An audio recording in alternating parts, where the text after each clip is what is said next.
is suffocating. I'm waiting and always hesitating. Kryptonite desires set my heart afire. Heart on fire. Set my heart afire.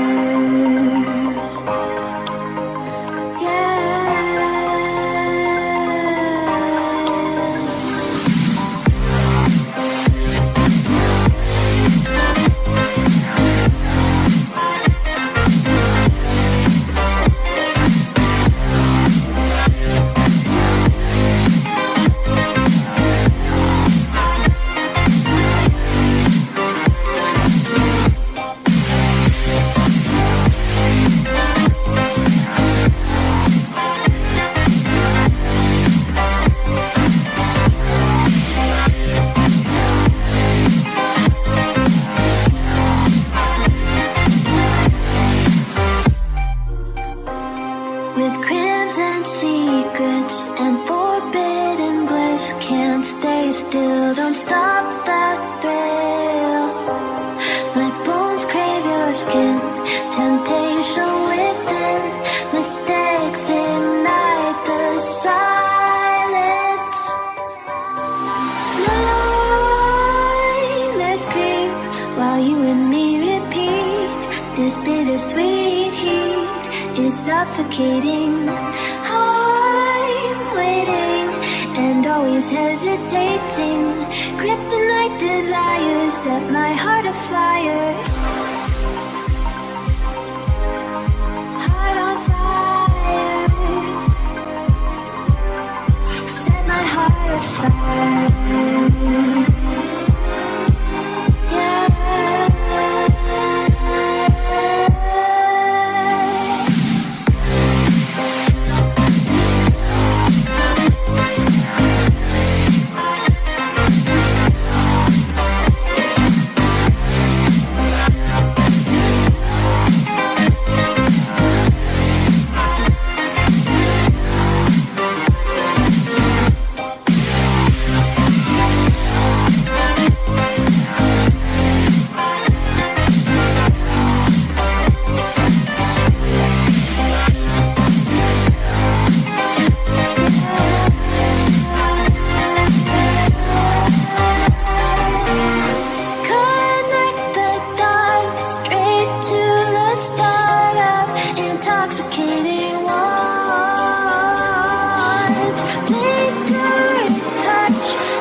Ladies and gentlemen, I'm sorry for all the delays. So apparently we have an FF on our hands here, guys. The Phantoms are not playing out their games due to lack of players. I had no notice for this, as did no one. Very unfortunate. So the Lions will be taking that win. My graphics will be wrong. Anyways, guys, I have found a game to stream for you guys, though. We will be watching the Guardians take on the Bandits very, very shortly. They have already started the Pentaqueue, so I'm simply going to wait for them to finish the Pentaqueue, and at which point, when they start the client draft, I will start casting, and me and my fellow casters, same page, can just resume from there. I'm sorry for all the delays, guys, but we should be pretty much good from here on out. The graphics will be a little bit delayed in fixing them. I'm sorry once again, guys, but I'll do as best as I can, and here we go.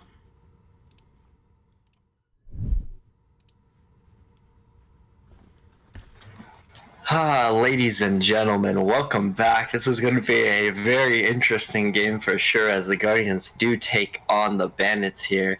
How do you think this match will find out?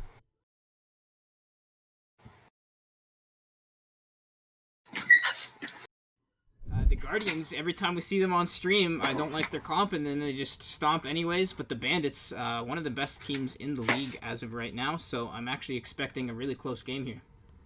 Oh, for sure, definitely, for sure. I've definitely seen some talented players coming from the Guardian side, and I haven't seen. Or was it the Bandits versus the Spartans last time? Oh, Can't remember. I'm not entirely sure. I'm all confused now. It's okay. It's okay. We're running with the flow. We're running with the flow. It's going to be a fantastic game either way. Exciting to see an 8-0 monster try to hold back against, or the Guardians will try to hold back against an 8-0 monster here, as we're trying to fix this stream and making sure it's a at least presentable quality experience. What do you think the comps will be running like?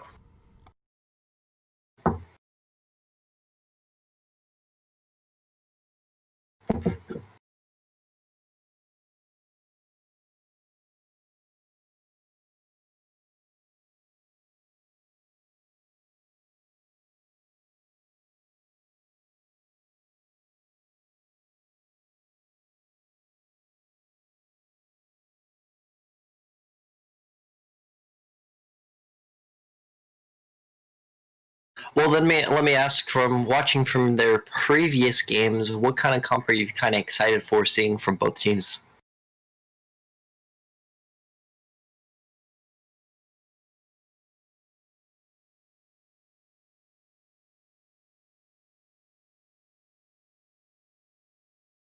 Mm-hmm.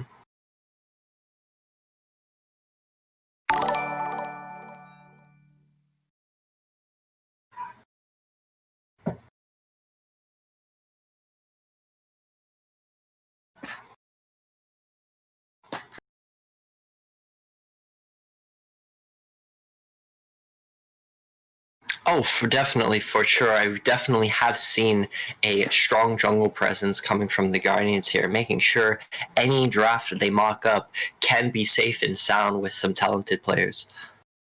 Are you muted? No. Yeah. It says or the stream is saying you're muted. Nice. Oh my cake! Now they can hear me. It's because It's doomed. That's okay. It was only on this. Sorry for the fantastic stream quality here. It's all we can say is it's going to be an exciting match, to say the least. Especially with strong laners versus strong laners, it's just going to be an exciting match in the laning phase, and let's see how they can transition that laning phase dominance from both teams into team fights, and the objective play is going to be very interesting as the picks and the bans are going to be coming out. Thank God we are finally in the pregame. Where's that? Oh, for sure. Okay, there we go. Finally, we are in the pregame, so we have no idea what these bans are. We will see the straight up what these players are playing, so we don't know for sure what the draft order is. But already, For sure. you see Volibear and Orianna banned out. They've been banning Raylene's Volibear ever since a couple weeks of just dominant wins. So I'm not really surprised to see that. For sure, and going out with the Nautilus support ban with the Caitlyn here. Caitlyn, a dominant side, or dominant, especially interesting that it's a blue side ban Caitlyn, meaning that the enemy, or the blue side AD carry is not quite comfortable on the Caitlyn first pick. What AD carry do you think he's going to be looking for? As Poppy's picked up. Ooh, they banned Ashe, so normally I think you just go Jhin. So whoever, I'm assuming whoever will pick that Jhin, or maybe an Ezreal, still pretty strong champions, but outside those four, those seem to be like the four highly contested meta picks going on right now. So I'm assuming one side will take the Jhin, and the other side will take the Ezreal. For sure, and the Akali and the Graves picked up, absolutely dominant in their playstyles here. Akali looking for some quick kills with the Graves power farming to victory, maybe even getting a couple successions, picking up the Fizz against the Akali matchup. How do you think, or even though we haven't seen exactly how they presented themselves and what was picked first, how do you think the top side of the map looks so far? So Poppy into Aatrox. I'm not entirely sure how that plays off. I think I'd give the advantage to Aatrox, mostly because I've seen Goob's Aatrox and it's really, really good. And he doesn't have a whole lot of dashes to really, for Poppy to even be blocking, but Poppy does kind of just beat all bruisers. Graves into Kindred. That's going to be interesting. I think both players will be kind of a primary focus for their team to get ahead, and both players will succeed.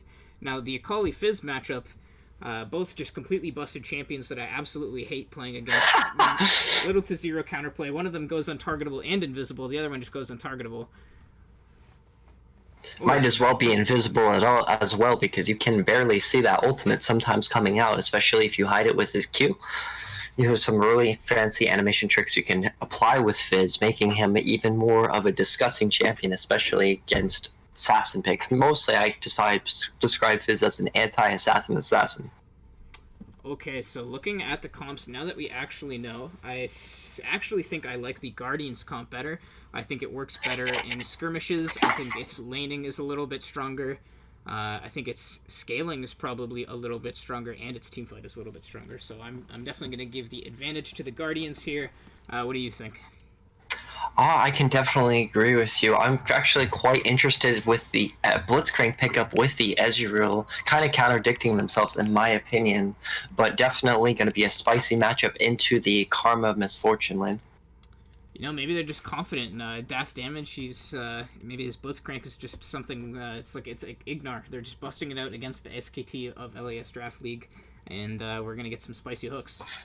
Oh, for sure. Maybe even a nice spicy level 1 invade, as of course Blitzcrank is definitely known for that, especially in solo queue. Looking into a level 1 invade, if they were going to clash 5v5, do you have any idea how that would be turning out? Ooh, in a level 1, Aatrox is pretty dang strong in level 1 and level 1 invades, because he has 3 different opportunities for knockup and CC. Chain that with the Ezreal, and if either one of them land anything, I'm gonna say that's a dead member of the Bandits if they do choose to invade. Oh, definitely, for sure. You do have to look out there if you are coming to an invade with the Blitzcrank is with that monster Q coming from Karma. Absolutely stupid damage. Most likely taking out half of somebody's HP with one ability. For sure, I think the Kindred versus the Graves matchup is both heavily farm favored, seeing how much they can pick up and how much they can counter a jungle. But definitely, if they were going to gank, where would they gank? So Kindred, as we kind of saw last week when we saw the Guardians play, using that Aatrox, his insane, he's 4 different ways of CCing people, using that setup, using that CC, to kind of get himself some free kills. Poppy not easy to kill in there, say, but she doesn't have a reliable escape, so expect to see a whole lot of action there. and probably into the bot side as well. A Blitzcrank also has a ton of CC and setup. If you land a hook as your jungler is ganking, you're at least getting 1 kill. So I'm expecting the Kindred to play around the top and bot side. For sure. I think it's going to be a very, very interesting laning phase into the mid lane as well. Both high burst, high damage assassins in the mid lane, maybe even potentially looking for a lot of roams this game. I don't expect any player in the both of the mid laners to get solo killed here. So it's definitely going to be an interesting turnout. Yes, it will be different. It'll definitely be interesting. I think we have a very volatile game on our hands. Where lots of potential for things to go well, lots of potential for things to go disastrously for either side. 100% agree with you. I'm just trying to think of a beautiful setup into the team fights. What kind of comp do you think the Guardians are going to be looking for? Is it going to be like a 4-1? Is it going to be a 1-3-1? What do you think? I assume they go with the 1-3-1 with Aatrox and Fizz in the side lanes. Fizz is pretty mobile. He can rotate fast. He's got enough wave clear to be able to do so. Aatrox should have the teleport in the top lane, so they can reliably do that 1-3-1 with the Kindred and Ezreal Rain and Blitzcrank for maybe even a pick with just the 3 of them. And then from there on, they can look for fights, look for picks. But the Guardians, from what we've seen, just play that mid to late game so well, collapsing and pretty much just closing out their leads very, very fast. And I completely agree with you as we are getting into the game, ladies and gentlemen. Long awaited. Let's see how the game turns out. It can't go any worse than the pregame, so. Oh, for sure. I mean, come on, that was a very exciting pregame, as you can all know. It's absolutely amazing here. As we're coming in, we always know skins get wins, and I have to say, the Guardians are losing on this. Yeah, they should report Fizz. He doesn't have the skin. They ruined skin team. GG. Report mid. Fuck. GG, boys. The game's over. I guess we could just go home now. We don't even have to talk about this game anymore. Also, the quality of skins have to be integrity. I think Kindred wins out 100% here. Yeah, I think the Guardians take the quality skins here. Oh, for sure. I think that that's a counterbalance in the sense of knowing that they're not going to have the quality skins over what the Guardians have. Maybe evening it out. Quality beats quantity, I guess. Maybe. Let's see how it translates into the gameplay. Alrighty, I will pause at 5 seconds as soon as Riot decides to have a working client. Imagine. I don't think there's ever a world where I can see that. It would be pretty nice, though. Oh, I wish. I still haven't loaded in yet, so it's going to be always an exciting matchup. Okay. Alrighty. Alright, pause at 5 seconds. 3, 2, 1, and go. Ladies and gentlemen, we are finally underway. It's the Bandits versus the Guardians. Let's see what they can do. Already starting out an instant mark onto the Graves there. They're already pinging for a 5v5 invade as predicted. And GLHF coming from the chat here. It's going to be an interesting turnout. They're going straight through mid. I don't know if Akali spots that out. She's pinging, so it looks like they did spot her right there. But, they don't always respect that. They might respect, or like, oh, Akali spotted us, we can just leave. No, camp the brush. Come on. I was expecting more spice to come out of this one. Definitely a proper response coming out of blue side here of the Bandits to go and start the red, assuming that the red is already gone. But let's see if they can sniff it out. He's walking over there. He wants to make sure his red is safe. They do get a ward down, but no spicy nonsense. A great player once told me, keep invading until it works.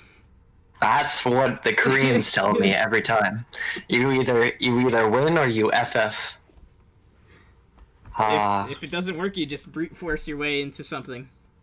Oh, definitely, for sure. And it seems like the Greaves is not going to go for the invade here as spotted out from the ward. Starting the red side, probably going to full clear their way up to the blue side and maybe camping top mid, as well as the Kindred doing the same thing starting blue. Now, you can correct me if I'm wrong, but I think Graves would be the stronger, healthier, faster clear champion this early on into the game. So I'm assuming he should get to that crab first and win that skirmish. Oh, 100%. The Graves should, if kited correctly, he's actually doing Krugs here, which is a very interesting path, making sure he does the full clear, not even the full clear that we always describe as red, raptors, wolves, blue, gromp into scuttle crab. He's adding the Krugs in between. But I think that might be a little bit of a misplay, as it takes a lot longer to set yourself up to clear all those Krugs, especially if you don't properly auto-attack and use Graves' AoE. Very good point. We will see the hook go just about wide there, as Raylene, fairly low, but already in that top side, as we saw with Graves. He's still on his race. 100% here. Kindred already looking for a gank on the top side, and it looks like it is going to be happening. And she's going to go in. The wave is pushing towards Aatrox. Pretty much nothing she can do. That'll be first blood for Raylene and Goob. A well-executed gank there. Goob letting that wave push into him, setting up for a pretty easy gank there. 100% there. Poppy not respecting the gank paths at all, as forced to teleport back into lane to make sure she catches up to the wave, or even make sure it doesn't crash into her tower. Seems like Kindred is going to be looking for that scuttle crab, just waiting there as a ward to make sure he waits. Getting the lucky spawn onto the crab. She's just RNG's-less as to the scuttle she's about to clear. It happens to be her mark, so she'll be stacking that relatively fast. Absolutely disgusting, and of course Graves being late the to the party. Go land, but Brecky able to walk that one out. Very well played by the bot lane, but Fizz also hit by the for shuriken flip, the flash and ignite. I think that Insidious will be fine here. Just barely the last tick. One more tick would have taken him out, but both mid laners without sums. But the hook does land onto Overcomer. They are going in. The knockup is there. As mid lane. The root is going down onto Bath damage, but now it's mid lane as Raylene is trying to finish off Oath, and she is able to do it. Both bot laners flashing forwards, but nothing able to come of it. Absolutely mayhem coming from all sides of the map here. Aatrox pushing his advantage up to the top lane with that early kill, making that Poppy have to dance around his abilities, as well as the Kindred picking up free kills going from top the scuttle to mid lane to make sure he gets those early damage stacking items, and maybe but another hook, and the knockup will go down. Overcomer flashing out. One more missed auto attack onto the minion there. Might have sealed the deal, but just unlucky, I guess. I guess this is exactly why they picked that Blitzcrank pull, knowing how his God hands work, making sure he gets every single hook to the T. It's either 100% or 0%, and that's what we've been seeing here. Death damage. You're making my director camera be very, very confused as you keep landing hooks while other stuff is going on. Oh, definitely, for sure. And seeing here Akali in a little bit of a weird position here. Fizz going for the damage, chunking the Akali for half HP as a level advantage has been sued. She doesn't have Shroud, so Insidious is just going to dash on over there with the auto reset at the end, and Oath starting to look in trouble. Opting for the PTA on Akali, kind of an interesting choice. Definitely, for sure. PTA on Akali sounds a little bit awkward, unable to actually proc all three unless you get all three auto attacks, I believe. I'm so used to seeing the fleet footwork for the mid lane. I'm sorry. Goob has Dream Unforgiven in some trouble here. Dream Unforgiven forced to flash out, going for a trade, but Goob just turning that around immediately. Absolutely disgusting here. Going back into the mid lane, the fish is in some trouble. The fish does connect. We will see the flip. Going to take one more tower shot, but he's going to walk that one out as Defly is there to save his mid laner. Definitely, for sure. Very scary position for the Akali there, as in between the Kindred and the Fizz. Yeah, seems like he's going to be escaping. Yeah, but Fizz, he just does what he pleases. He's walking up to this top lane here. They might look for a dive onto Dream Unforgiven with no flash available for him, but he's just going to spot out definitely doing his roles.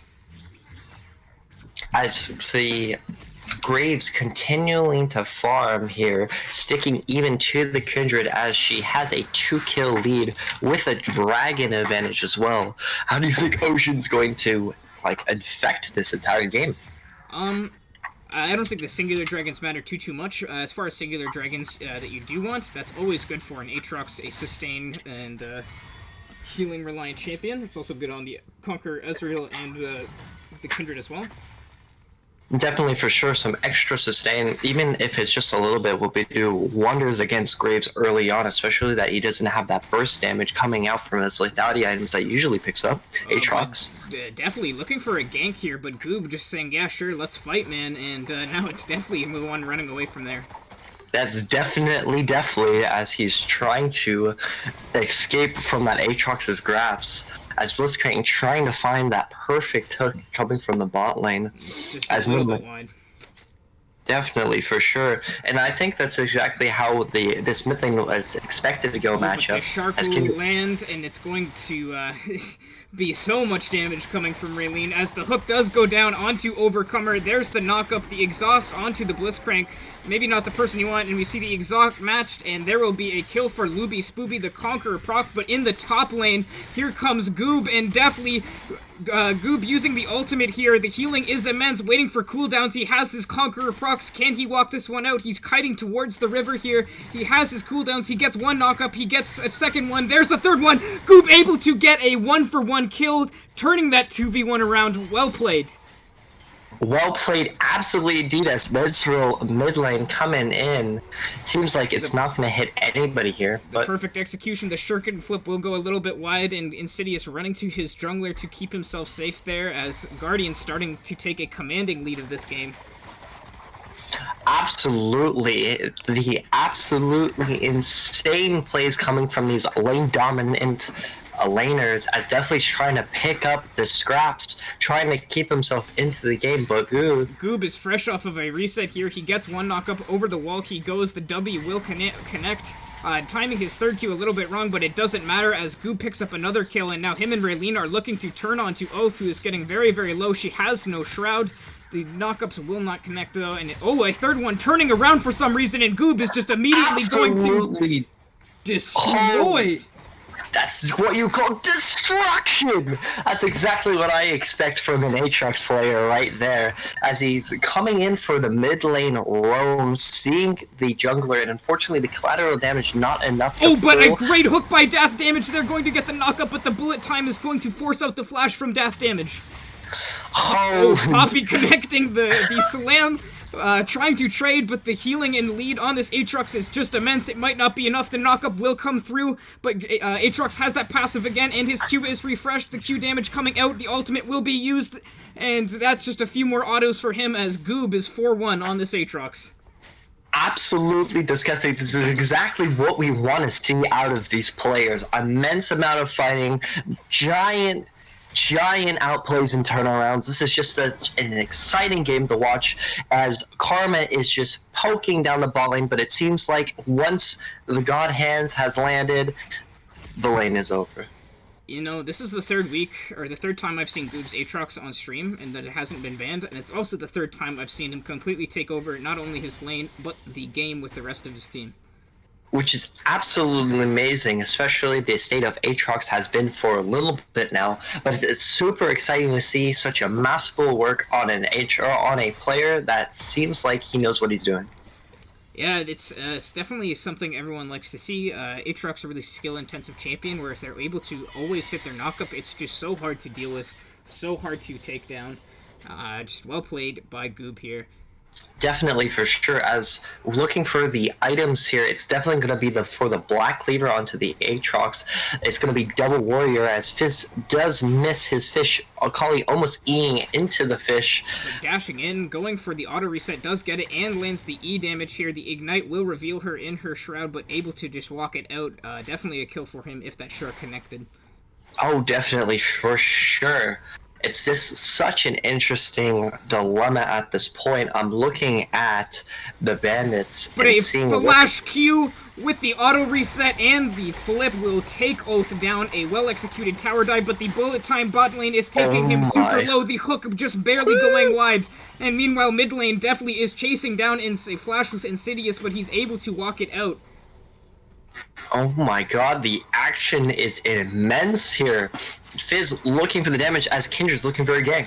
Ooh, the hook just goes a little bit wide, but Raylene aggressively fashing forward, gets the third strike, and the Wolf, but barely living, is overcomer. Poppy teleporting here, knocking them back. A double knock-up coming out from Dream Unforgiven. But meanwhile, mid lane, Insidious is trying to just kill their jungler under the tower once again. Insidious cannot be stopped. No one is safe. No one is safe against the Guardians, pushing it back and saying, "Hey, oh my ass, I'm coming for that dub. I'll see you up at the top," as the dragon's being pushed down. But definitely going over the wall here, almost picks up a kill and the dragon, but a nice smite from Raylene there to secure that for his team. And a Mountain Dragon coming in here. It's going to be absolutely amazing for the Aatrox, as he is technically the only frontline they have besides the Blitzcrank. It's definitely going to be crucial, especially that if he gets focused down, he at least gets the bonus. He gets the bonus armor and MR coming from this mixed damage team over from Bandits. Do we have a Gunblade Fizz on our hands?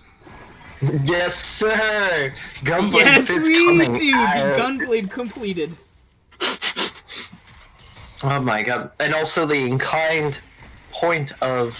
Oh, but definitely looking for a trade onto Raylene, but he is so far ahead of him that it just does not matter. Going to take him down almost immediately. Going to use Lamb's Respite, I believe it is called, to save him from the perfect execution, but she still has the second part for the execute. Perfect a shutdown for Oath. And that's what you call a perfect execution. Even being 1 in 4, missing the Fizz ultimate. What is it called? Do you remember? The shark? The shark, yeah. I forget. I'm pretty sure it's called Shark. Oh, it's definitely. As the support's going for a little bit of a trade here, as Luby Spooby is going to walk over. But meanwhile, Insidious just once again going to tower dive Oath and kill him again. Art is called Chum the Waters, by the way. Chum the Waters, thank you very much, as the caster clearly knows what he's talking about here. Yeah, I totally didn't check. Stream didn't see it. The stream definitely did not see that. Oh my god, absolutely disgusting play here. Getting that solo kill by solo kill, stacking up that Dark Seal, and maybe even going for a Medjai's here. And pretty much every single member of the Guardians have their main components here, as definitely looking for a kill onto Insidious here, but he's trading damage back, going to use the Q and the E, and Insidious just completely outplays Deathly. No one has an answer for any of these lanes from the Guardians. It's just absolutely dominant. It looked like that was going to be Graves' favored, but his entire damage coming out with those Dark Seals, with that Gunblade, healing that himself back up here, that extra little bit of damage. A Medjai has been picked up by the Fizz here, and it's just going to be an exciting game for the Guardians as they keep pushing along into the top tier 2.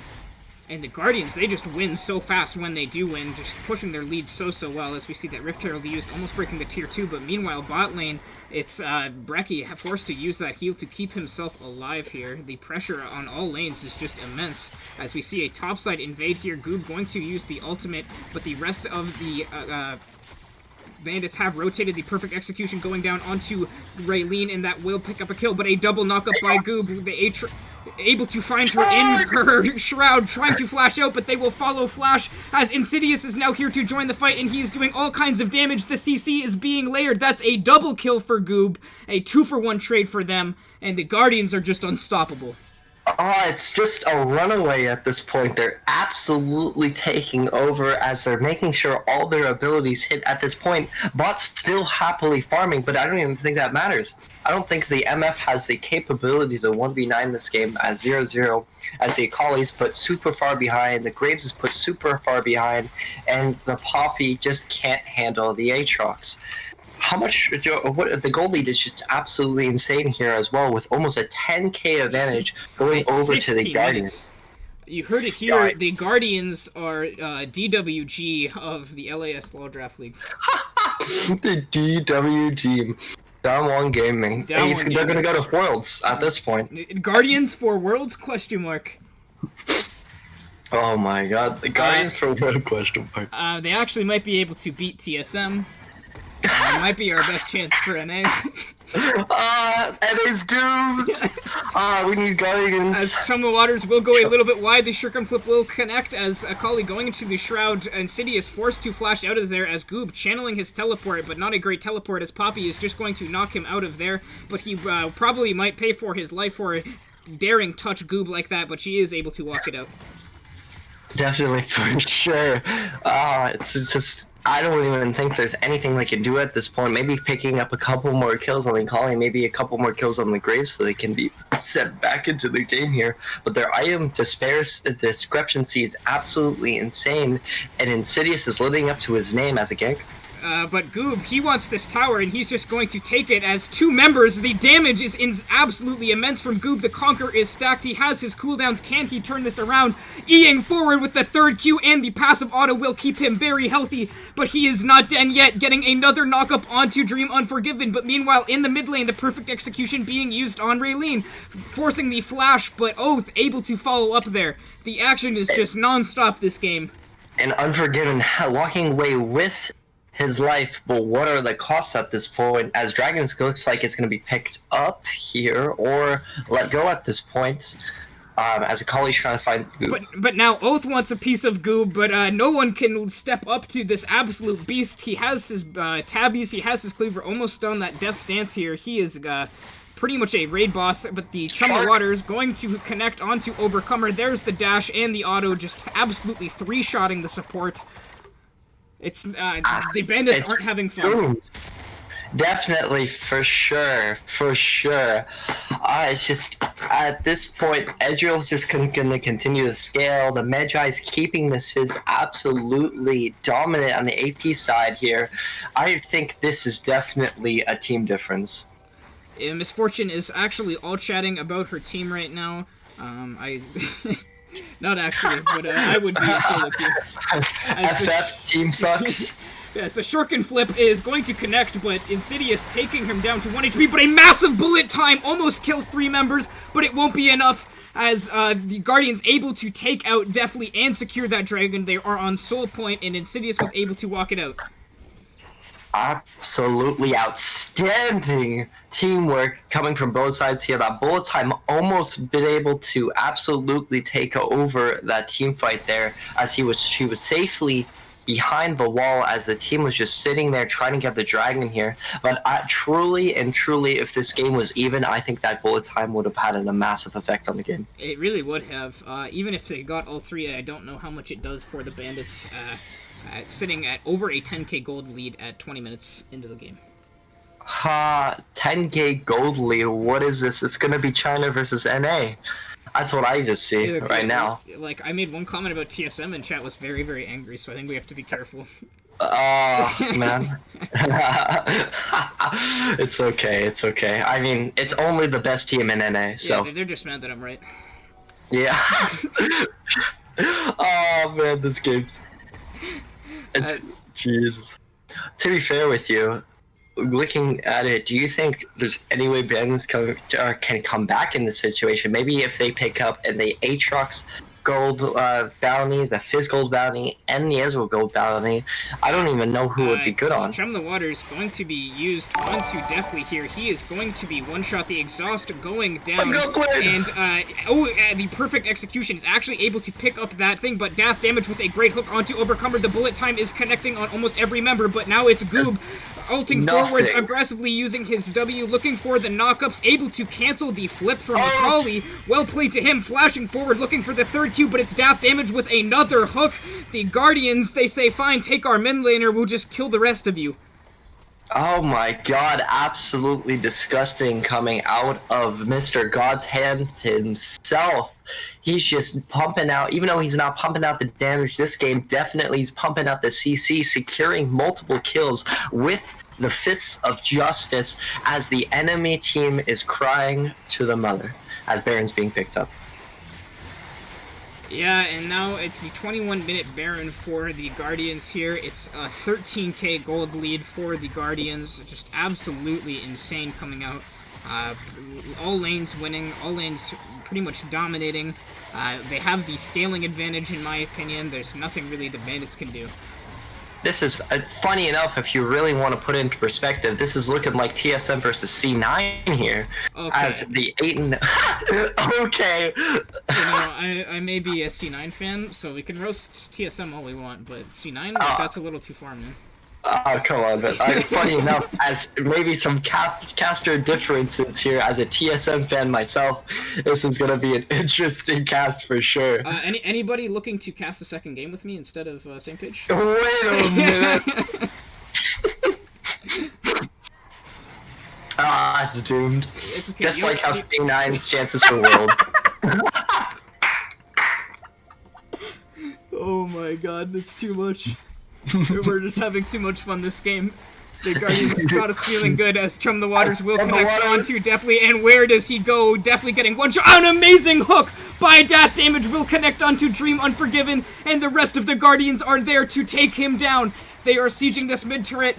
Meanwhile, Insidious is topside, dropping the second Rift Herald of again. They are relentless with a push. Goob aggressively pushing forwards onto Oath here. The Shroud, he's not even safe in there. Bullet Time will connect on one member, but the Lamb's Respite will keep him safe. Goob has no care for anyone or any turret in the world, as Loopy Spoopy taking both members to incredibly low, as Guardians are going to close out the game here. Loopy Spoopy looking for more kills, trying to pay the KDA, but will pay with his life here. Definitely ruining the KDA here. I think this is going to be a report of the team not saving the Ezreal, trying to go for that 1v9 play. Absolutely disgusting game coming from the Guardians. Absolutely sweeping that unstoppable monster called the Bandits. It's going to be an interesting time for sure. Make sure to tune in to see how the Guardians fare. The Guardians just... Oh my god, what did they just do to the Bandits? They may have been undefeated, but just not...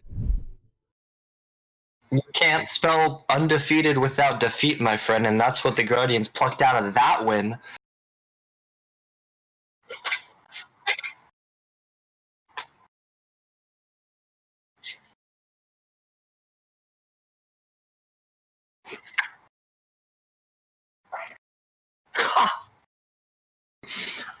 If you're a stats geek right there, you better be flooding him in your fantasy league as he's pumping out the dubs, making sure even the Medjai's Fizz coming in, not comparing.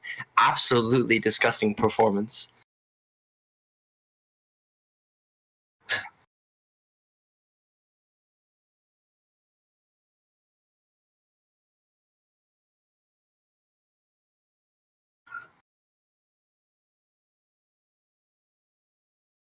Oh, absolutely, for sure. And definitely a game to be remembered by to all teams facing up the Guardians for next week as we close off this game. They can't hear you. I don't know. That's what they're saying. It's actually doomed. The game's over. Dad?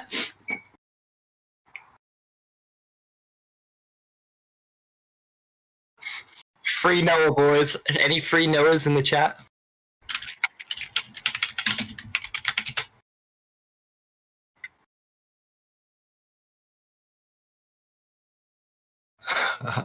There's also an ad playing. Sounds good. I'll see you then. Hello? Stream, can you guys hear me?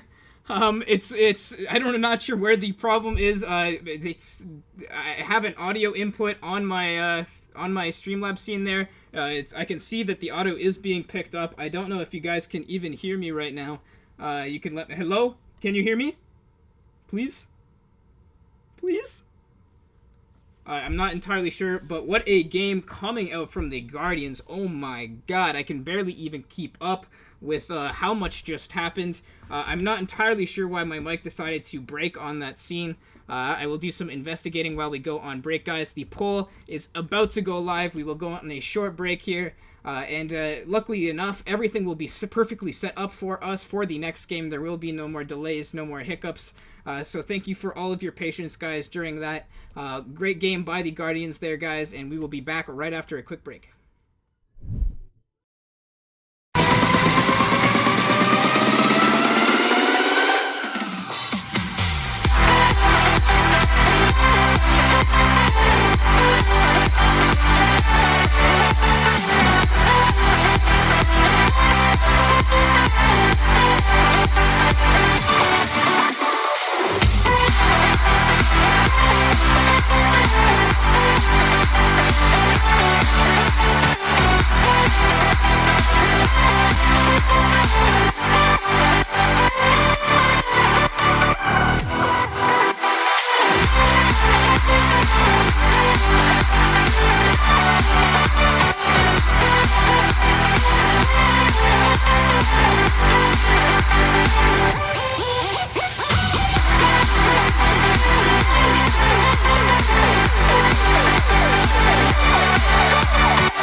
Alrighty, guys, welcome back to the analyst desk. You guys voted, and it was a pretty dominant vote and a dominant game coming out from Goob on the Aatrox 7-1 and 8. Just ever since he got that small lead from an early gank from Raylene, just taking control of the lane and taking control of the game. This man had absolutely no fear, going wherever he wants, whenever he wanted to. Nobody was safe, not even a Kali in her shroud. Not even a long-range misfortune, not even a support with heals.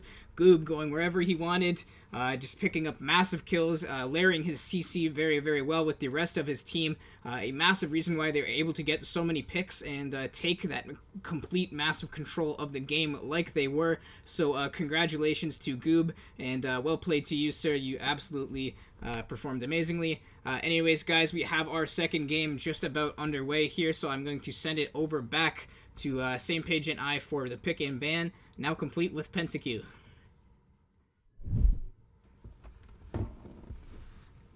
Oh, welcome back. Able to see the PentaQ for the first time today. It's going to be an absolutely interesting match coming in, to say the least. Let's hope it's as much as a banger as the last game. Maybe even be a little bit more back and forth, less lane domination, but I would like to see how this game is set up. Yeah, you know, if last game was an absolute banger, just imagine how good this one is going to be now that we actually have everything to display the process. Oh, definitely, for sure. And coming out, an interesting side is there was a roster swap coming from Spartans where they switched the support to the top lane and the mid laner to the AD carry role, the AD carry to the support role. How do you think this is going to fare up against the Vipers? Well, the Spartans, they've been struggling a lot, so I think a shakeup is definitely needed. I have no idea how it'll play out. I think most likely it'll go better for them, but there's also a chance that it goes even worse for them at the same time, as we see another blue side Caitlyn ban coming out that did not work out so well for the Bandits, but let's see how the Spartans fare in this affair. Definitely, for sure. It's going to be a double AD carry ban coming from the Spartans here. Very interesting. Definitely do not like the enemy AD carry. I haven't seen the Vipers play yet. How does the AD carry fare up? Inferno D and Scion 007 have some insane synergy. They play so well together. The lane they love is the Nami Varus lane here, where they just layer CC constantly. The poke and harass they lay out has been difficult for every single bot lane to deal with, and the Spartans want no part in that, as they're going to triple ban the Vipers bot lane. Definitely, for sure. No fear coming from the top side of the map.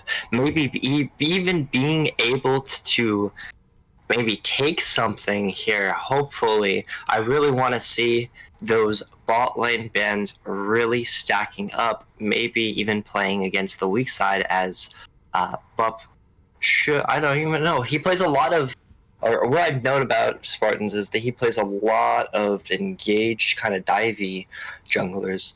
So how do you think this is? Well, Sorry. No worries. The Spartans, they're going to pick up the Ash. You ban Caitlyn. You take the other most contested pick. Shu has a... Inferno D's pocket pick. You can triple ban the bot lane, but you forgot about Twitch, and they lock in the Lulu. This is going to be an exciting match coming from Rat IRL here. As you can see, it's going to be absolutely astounding. Swain looks like it's going to be picked up by the Spartans here. What a disgusting bot lane to be matched up here. How do you think that lane's going to match up if that is a Swain support while Sichuan's picked up? That lane has lots of kill pressure, has lots of lockdown, lots of CC, lots of utility at their disposal. The vision control from bot side with the Swain W and the Hawkshot is actually a combo I had not really thought of before, but that could be really effective in shutting down Sir Knight's jungling, spotting him out, keeping their laners safe, as he will lock in the Kayn for himself. But the Twitch Lulu combo is absolutely disgusting, and Inferno D is an amazing Twitch player, so it should be spicy. As a personal Twitch lover of myself, I'm super excited to see how he matches up against the enemy bot lane here. And seeing the Sejuani pick, especially with no melees coming out of the first rotation, do you think they are going to place a double melee mid and top? It would be smart to kind of plan around that Sejuani pick or whatever they do choose, and the Vipers do need to be careful. I don't want to spoil anything in case the other team is tuned into the stream, but there is a certain pick that has gone unbanned at this point that I think could come out that I would love to see, but we'll have to see. I'll let you know if it gets picked. Definitely, for sure. I'm really excited because I'm out of the dark quite at the moment, especially not knowing how the Vipers kind of match up. I did see one of their picks was the Twitch, so I was excited to see how that came out, as the Kane is definitely most likely. Even though there's already 2 ranged, I'm thinking this would be a fantastic red Kane, especially into the Swain, matching against Drain Tank against Drain Tank. Yeah, that's actually a really good point.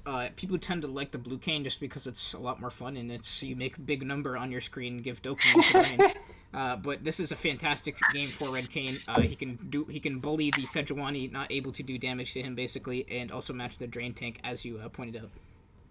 Definitely, for sure. It's going to be a little bit scary for the Kane, especially early on, especially like you said, of the double vision control coming from the bot lane. Hawkshot basically saying, I don't care about your jungle pathing. As long as I can see you, you are no threat to me. As a double ban to the top side here, coming from Shen and Fiora. I am Shu is a great Fiora player. I was hoping that we'd get to see it, but that they saved that for last there. Didn't pick it up in the first rotation. Didn't want to blind it. But smart by them. Definitely, for sure, especially that they haven't seen your boy KG's top lane yet, not knowing if he's a actually really stellar top laner or not. Kind of safe on it, though it would have been super spicy to see first rotation. Now, I think Mord would actually be a really solid pickup for the Vipers here. He can ult and kill anyone in the Spartans there. It gives you some AP, it gives you some beef, and banning that, they banned the Fiora, so it basically gives you the free opportunity to pick that Mord without a counter pick being available.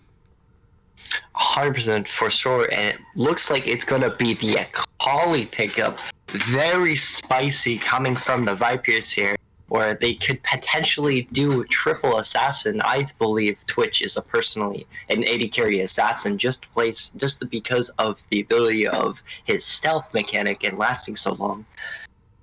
With the set picked up, it's probably going to be shuffled top lane rather than mid lane, though I would have been super excited to see a mid lane set into the Akali, especially of how strong it can potentially be by pulling her out of the Shroud and ulting her away from her protection.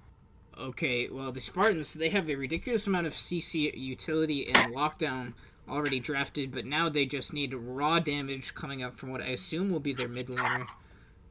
100% here. That was the problem of their last draft, as Ashe was the only real real damage, and it was already low damage from the start anyways.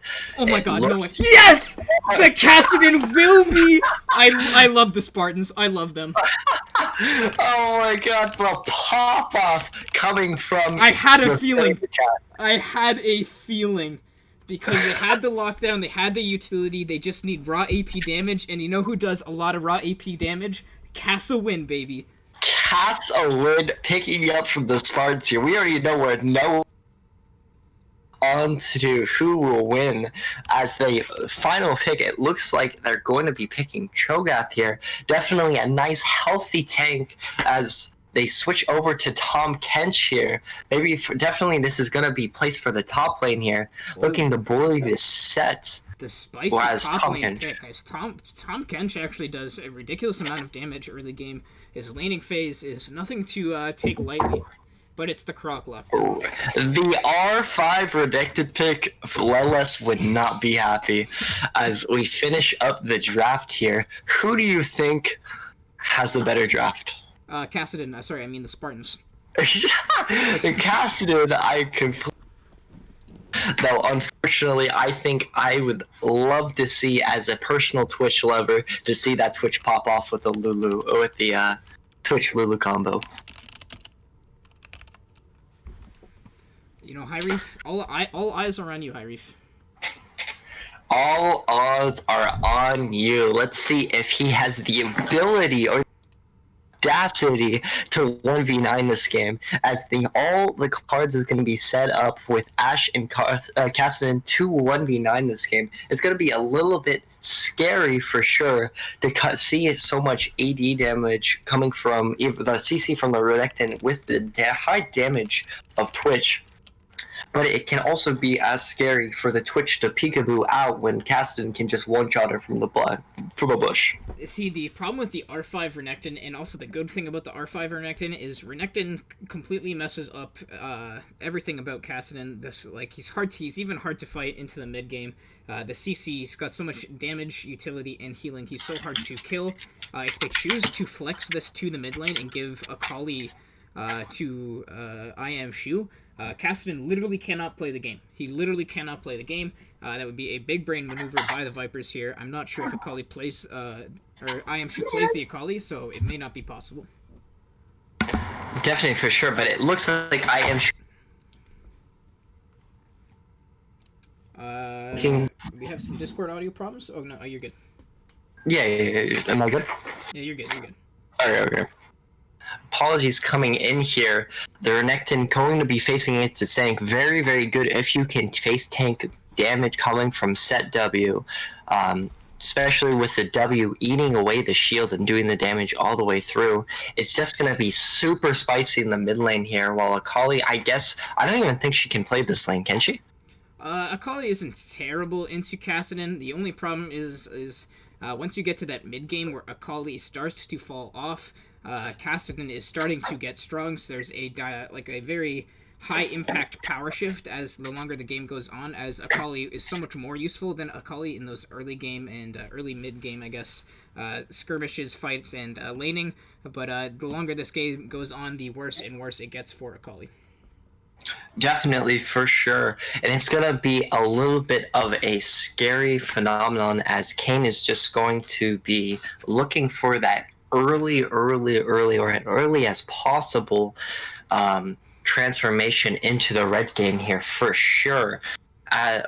Definitely, do you think the Sejuani is actually going to go invading here, maybe with the set or something like that? I think Sejuani needs to be careful where she chooses to invade. A Renekton and Akali are definitely going to have lane priority in the early game here. They're going to have lane control, so if she takes the wrong invade, it will be the Vipers first to respond, first to rotate, looking to punish any possible invade that Sejuani has. Definitely, for sure. A lot of people actually talking about the bot lane here. A lot of people think Twitch is early game is kind of terrible, but I think his level 1 and level 2 all-ins are the strongest in the game, or one of the strongest for sure. Of course, not matching in the bot lane at least. Now, of course, if we're talking about overall, Renekton I think has to take the cake on that for sure. But the Twitch Lulu combo, absolutely disgusting late game carry champions, including with the red Kane, especially if they do not pick up any grievous wounds inhabitants like a Executioner's Calling or even a Morello's at this point.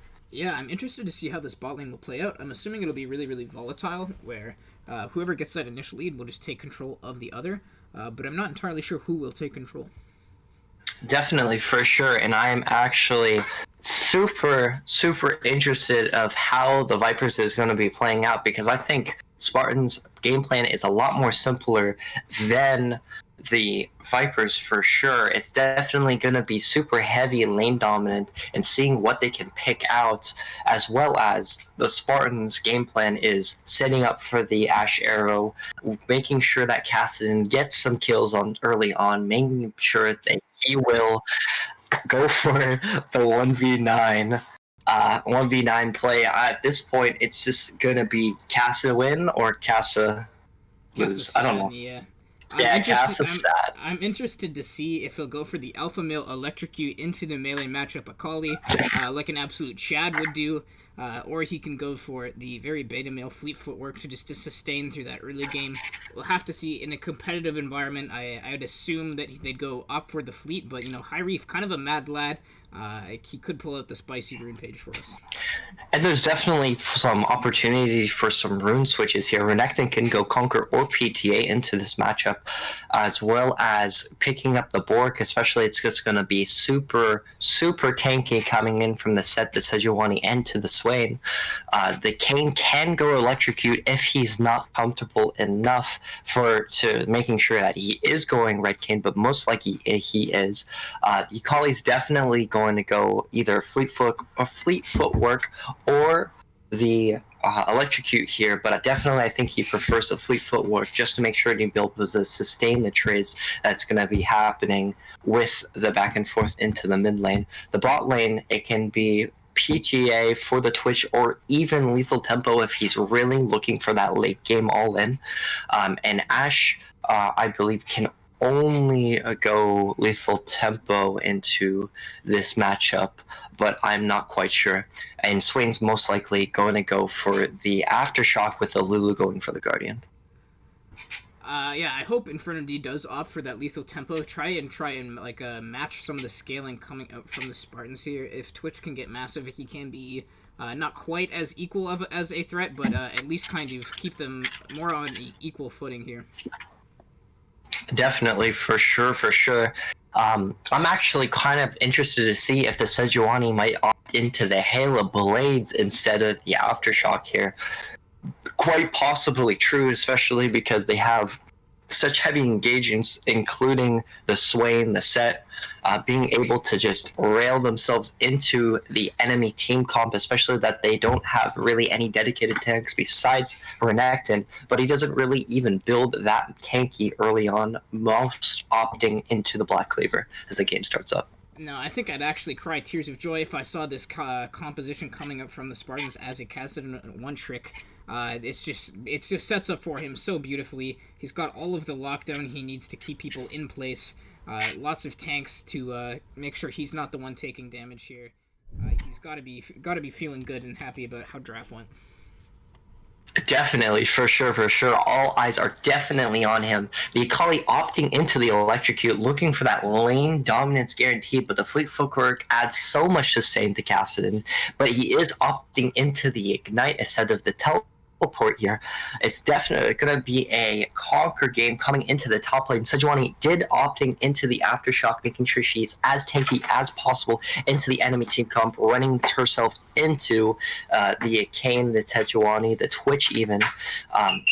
As Kane is opting into the Conqueror, making sure he's guaranteeing that Red Kane startup, as Twitch is going for that Lethal Tempo, going for that late game damage output with so much damage coming in with that Man Immune, with Runans, with less Lethal Tempo. Yeah, well, everything is laid out for us. Now we just have to actually see it play out. I am on the Rift, but I have not actually... Oh, there we go. I will pause it 5 seconds. Alriady, I am ready paused whenever at you 5 are. seconds. Alright, starting in 3, 2, 1, and go. And we are underway with our second match of the night here. We have the Spartans versus the Guardians.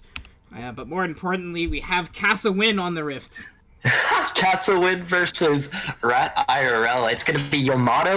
If anybody gets that reference, it's going to be an absolutely crazy banger into the Summoner's Rift. What do you actually think about the supports rune page? Because both of them are very interesting. I've played a little bit of Swain support, and I actually think Electrocute is a great choice. It gives you a lot of damage because the Swain pull with CC actually counts as an ability for that Electrocute proc, so you can proc it very, very easily in those early levels to considerably chunk out the laners for easy lane control and lane pressure. Definitely, for sure. And actually, I would have been super excited this match if Woven Alchemist brought out the Draven Swain. That would have been make sure this bot lane was super interesting, as Draven Swain is one of the best combinations with Swain, and Twitch Lulu or even Twitch Yumi can be interchangeable as one of the best bot lanes for Twitch.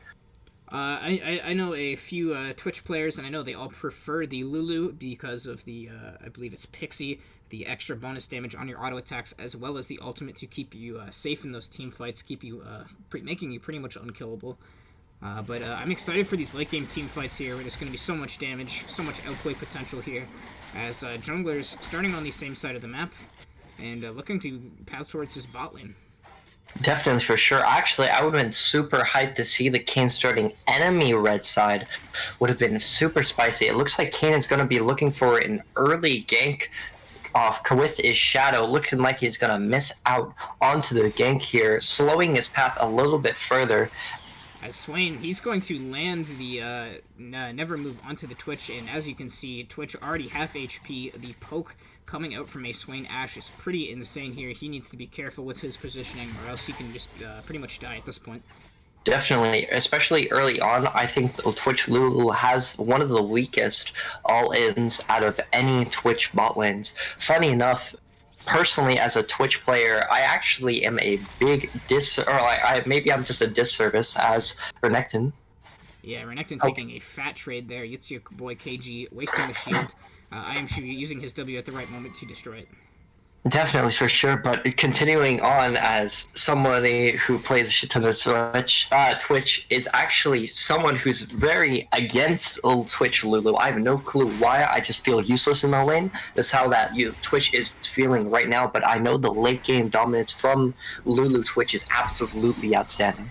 It definitely is. It takes a while for it to get going, but once it does, it's super hard to stop.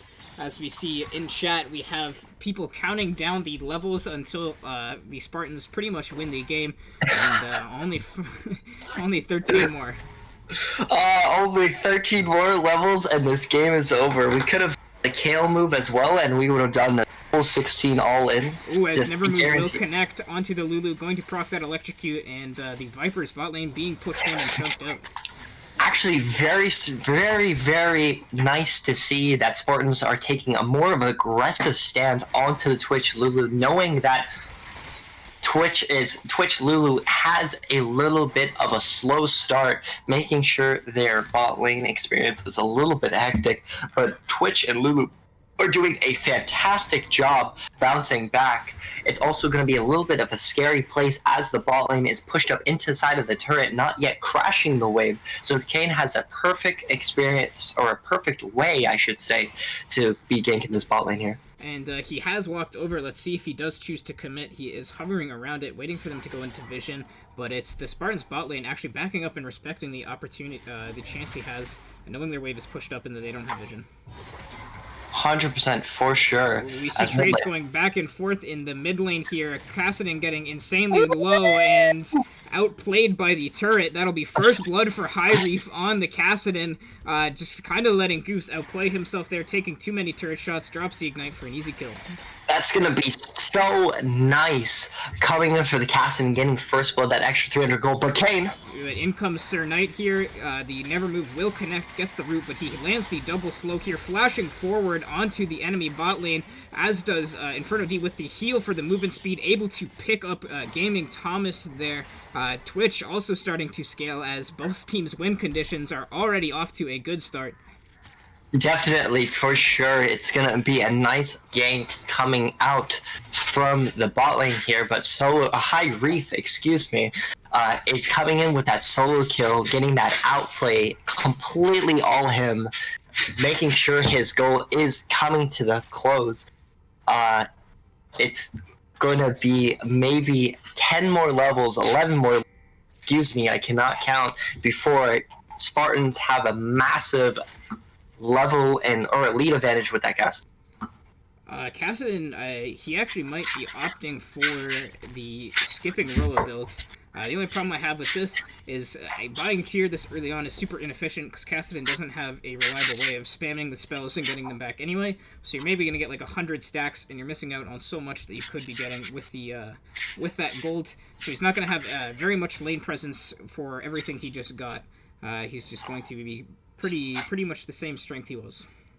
Definitely, for sure. He's just going to be looking for that sustain, picking up a ruby crystal and a pink ward, seeing a direct place to put it, maybe even the pixel brush into the river. But I think a nice defensive ward definitely coming from what he's building would be more beneficial. As we see the trade coming out, taking Goofs to half HP, Goofs trading back, but Cassin, he's going to take that all day. Definitely, for sure, as a late...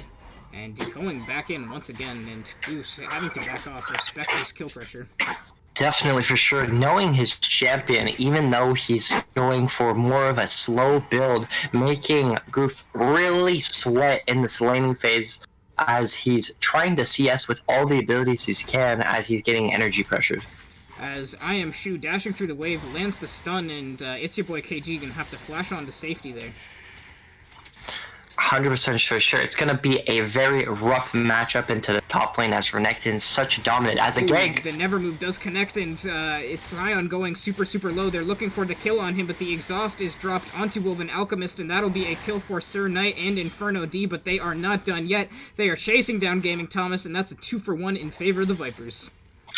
Absolutely playing for their win con here, making sure that the Twitch is getting further and further ahead, picking up an early grievous wounds with that X. Why am I blanking out on items? Holy moly! But oh man! But that high pressure coming from Caston is going to be very scary. And the R Flash Ignite will take Goofs down. This is a Kassadin, ladies and gentlemen. He is rolling. I want to see this Kassadin move over, because both of them, or this Spartans, can clearly fight for this dragon. Yes, but they're Kassadin, opting not to. You can be 4-0 right now. That is a super low 80 carry and jungler. That is all yours. And it's Zion not respecting the Kassadin whatsoever, walking up. Bup and Cup is walking forward aggressively. Inferno D has to flash out, but that is a shutdown going over for the side of the Spartans here, and Sir Knight actually able to escape with his life. Escaping his life, barely for sure. The Cassin opting to play with the Lulu, making sure she has no presence into that team fight here, picking up a nice take onto the Infernal Dragon. Spartans, for the first time, I think, all split, has been doing very, very well this game. And Weedlegurf, I appreciate all you are doing in tracking this down. He has pointed out that he is halfway there to winning the game. Oh my god, it's gonna be over halfway at 8 minutes, 1 minute per level. It's absolutely disgusting. And Cassin is opting for the Roa, so that is the better scaling version of the that you can build. Cassin not choosing to go for the early game damage and pressure just by skipping the Roa into the Seraphs. Maybe a good choice, as Twitch is also pretty strong, so this game is most likely going late. Definitely, for sure. It's going to be a Casa win or a Twitch Space Glider game, for sure. I think the problem going to be coming in from the Vipers here is they don't have a lot of backup for that Twitch besides the Lulu, and if that Lulu gets picked off anywhere early, that Cassadin's just going to run down that enemy team. If they can't pick off Kassadin, if they don't have reliable ways of dealing with this, it's going to be problematic here, as the Ignite will be dropped onto Kassadin, but it's Goof just going back in, but now she's flashing onto him instead this time. Shuriken Flip will miss, and High Reef going to be able to walk out with his life. Man, all these free flashes coming in from the mid lane as Kassadin's escaping his life from the Kayn. Kayn looking a little bit sad right now, not getting his transformation, as there's going to be a little bit of poke coming in from the top lane. The Shuriken Flip will land, but not anything Goose wants to take. She's going to respect this Kassadin's lead now. Definitely a little bit scary, picking up the crocodile. Alright, you're good. No, you're good. The crocodile's coming in, it's scaring off the Kassadin here. There's a little bit of a play onto the boss side at the Ashero. And it's Sion who's locked down. We will see the Ignite be ticking down. We'll be able to pick up, but now it's the teleport from I Am Shu going to pick up the kill onto Wolven Alchemist, and it's the Vipers doing a great job of trading all of the pressure that the Spartans are able to get on, trading kills every time they are able to make something happen. Definitely, for sure. The nice TP play coming down, letting that set, though, coming back into the game little by little as he's picking up a couple plates. Teleport is gone, but he is opting into the Bork build as he's trying to carry the game with the Twitch, especially early on. Twitch is picking, or when Twitch picked up his, why am I forgetting the name still? Why? Executioner's Calling is delaying his power spike a little bit more, opting not to go into the Manamune build. I think that's a very, very, very poor decision, as Manamune does roughly, I would say, 10 times more damage as any other build for Twitch is going to be popping out. Okay, so I'm actually going to strongly disagree with you there. Normally I would, but into a Set Sejuani Swain, you're pretty much the only person on your team who has the ability of dealing with those players, so going into the percent health damage of Bork, in my opinion, is the right decision in this game. I can definitely see that's happening as Twitch is poking down the Swain here. Gaming Thomas getting a little aggressive with his warding, not respecting the opportunity they have, as he is going to be chunked out. Goof's there with the rotation, but nothing able to come of it. His safety and priority, I think, is definitely number one. That aggressive warding was a little bit too far as he has forced to back, though I don't think really losing too much, as the wave is going to be coming back into him when he gets back in the lane. Meanwhile, this top lane, the directed cam isn't cutting to it much, but I am Shu with a lane kingdom going on here. The really good matchup. This is just kind of what Renekton does. Bullying It's Your Boy KG. He's got a 30 CS lead. As Woven Alchemist stepping up a little too far. Inferno D using the ratatata, and that'll be enough damage for him, and Inferno D gonna pick up a kill for himself. For sure. Beautiful use of the stealth there, as Lulu not giving her position away too much and not scaring the enemy carry, not smelling out that beautiful rat stench as he picks up his third kill. And now the Shuriken Flip will go on. It's Goose looking for something here, but Hyreef doing a good job of trading back damage, not taking damage for free here. He's kind of, his build is a little bit all over the place, but soon enough he will have his completed items and start to be the monster that Kassadin can be. He's almost level 11. That's a pretty big level for him. Definitely, for sure. The level 11 spike is absolutely disgusting, where his ultimate is, instead of being on such a high cooldown, it's going to jump up way down. Is it 4 seconds? I know it drops 2 seconds. I believe it's 7 to 5 from level 1 to 2 for his ultimate. For some reason in my head, I always 6 to 4, but I think 7 to 5 sounds way better. Yeah, it is 7 to 5. Do I know this champion or what? As the Spartans, the Nevermove going to connect, but pulls him out of the Ash arrow, but I Am Shu dashing in aggressively, going to pop the ultimate, and there is the ultimate coming out from Swain, but I Am Shu getting a little way too low here. Meanwhile, it's Wolvet Alchemist all by himself with a cane. Inferno D is doing all kinds of damage, but here comes Kassadin with the R-Flash, deleting the rest of the team, but it's only one Kane by himself in a 1v3, able to pick up a double kill, but that's another kill going to Hyreef on the Kassadin, and that'll be Dragon for the Spartans. As you can tell, lane kingdom does not matter when Kassadin is winning and absolutely shredding the enemy opponents, kicking up the Akali early on and rotating over with the flash R onto, or the R flash, excuse me, onto the Twitch, securing his death. Unfortunately, Woven Alchemist is left for the slaughter as Kane was picking him up for free. Yes, Woven Alchemist did get soloed out by Sir Knight there, and the rest of his team was without their jungler there, and a lot of members from the Vipers did fall here, as we see a roughly 1k gold lead in favor of the Spartans, but with the Kassadin on the team, I think they're more than happy with that. But that's a questionable flip coming out from Goofs, as Bupp Cup was right there, going to have to flash out, will use the Shroud, but it's Hyreef getting super low here. Sir Knight, he's not done, he wants more. We will see the slow connect, there is the Scythe, but both teams able to escape with their life as the Herald will be taken down. being a little bit scary for the Cassian there, even though it's only a 300 goal shutdown, is pretty massive. Well, as Cassian wants to get as many levels as possible, slowing that down anyway as forcing the flash off to the Ashe. Inferno D gonna use the spray and pray. Not much will come of it though, as Nevermove will connect, and there will be the crystal arrow onto Zion, having to flash and use the ultimate to escape. But well played. That's 2 ultimates for 1 in the long run. That was a flash, a heal, and an ultimate, breaking the survivability for the Twitch that much lower, though it seems like it's going to be okay because the Sejuani is onto the top side. Yes, they can breathe for the moment here, but it's once again, it's the Spartan bot side with the push lead, with the pressure here. They have to be constantly positioning around these never moves in the slows, but I think the thing I'm most excited for is Cassian with the completed Roa. He's got some Darksteel stacks, his tier is stacking, he's going to have that Seraph soon, and soon the King of the Rift will be here. The King of the Rift, indeed. As the only possible way I can see the Vipers taking this game over at the moment is if Twitch gets a massive amount of gold influx into an up-and-coming team fight, maybe for the next Dragon. And thank you so much for the subscription, Ravens, man. What a gem this guy is. What a gem. Where's my money? That's what I'm putting me on tank duty all day. As Nevermove connects on Inferno D, but nothing will come of it. Definitely, for sure.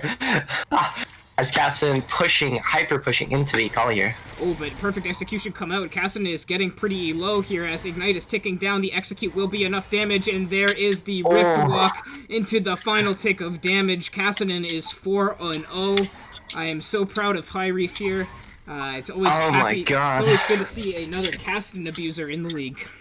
It was good to see it as well. I was actually quite scared to see that perfect execution coming off, but instinctively not doing as much damage as I thought it was going to be.